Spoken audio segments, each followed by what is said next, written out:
nandito nga tayo ngayon sa may Angkas Cainta para saksihan at kilalanin ang mga nanalo sa Angkas Drive to Win. So tara, samahan nyo kami kung anong kaganapan dito. Nandito nga tayo ngayon sa Angkas Tagumpay Center dahil ngayong araw ay pamimigay nga natin sa ating Drive to Win winners ang kanilang mga napanalunan. Isa nga itong espesyal na araw para sa ating mga Angkas bikers dahil sila ay mga bakbakero at talaga namang masisipag. May nagpakita pa nga ng talento sa pagsasayaw kaya naman pagkatapos nilang sumayaw ay binigyan agad sila ng grocery. Hindi na nga nila ito pinatagal at pinamigay na ang kanilang mga napanalunan. Meron pang nanalo dito ng Angkas Padalabag na makakatulong sa kanyang biyahe sa araw-araw. At tinawag na nga ang ating mga kadaks na 11 winners ng 1,000 GCash voucher. Dahil nga dito sa ating Angkas Drive to Win ay marami kang mapapanalunan basta ikaw ay masipag bumiyahe. At tinawag na nga rin ang 10 winners ng 1,000 prepaid load na magagamit natin sa ating data para tuloy-tuloy ang ating booking. 9 winners ng 2,000 grocery vouchers na pandagdag sa ating Noche Buena ngayong parating na Pasko. Kitang-kita nga natin dito ang saya ng kanilang mga ngiti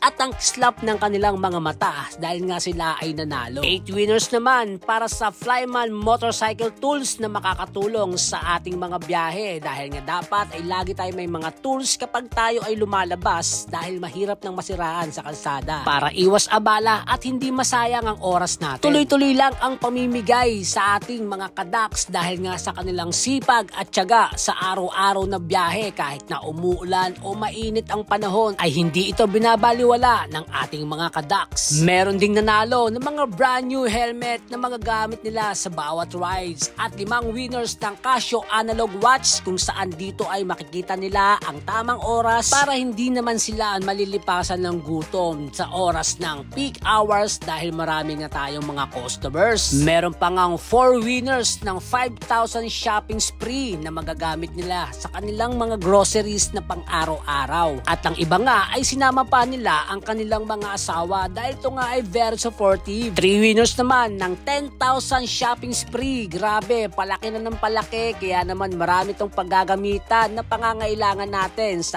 araw-araw pati na rin sa ating mga biyahe. 2 winners naman ng 15,000 shopping spree. Ano kayang mabibili dito ng ating mga kabarkadaks? Napakalaking tulong talaga nito para sa ating mga bikers. At ang ating 1 winner ng 25,000 shopping spree. Grabe to guys, eto na yata yung may pinakamalaking nanalo dito kaya naman sobrang tuwan-tuwa si sir. Eto ang Drive to Win ay isang pasasalamat sa ating mga kadaks o sa ating mga bikers dahil nga sa kanilang mga sipag at dedikasyon sa bawat biyahe na ginagawa nila sa araw-araw. Kaya naman sa bawat biyahe natin ay meron tong katumbas na pasasalamat mula sa Angkas. Kaya tuloy-tuloy lang tayo at lagi tayong mag-iingat dahil marami pang parating at ipamimigay ang Angkas para sa ating mga kadaks at ang ating mga bikers. Kaya saludo kami sa inyong lahat.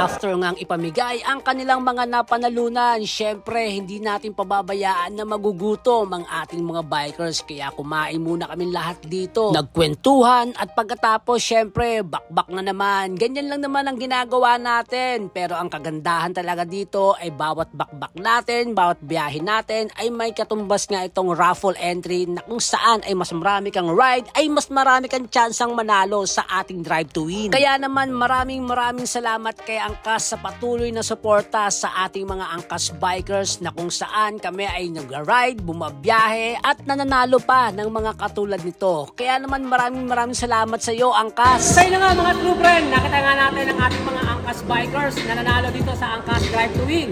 At syempre abangan nyo pa yung mga susunod na mga pag-giveaways at mga gantong pakulo ni Angkas. At sa mga kapwa natin riders, lagi po tayong mag-iingat at abang-abang lang dahil marami pang papremyo ang pamimigay ni Angkas. So yun lang, ride safe po tayo lagi and God bless.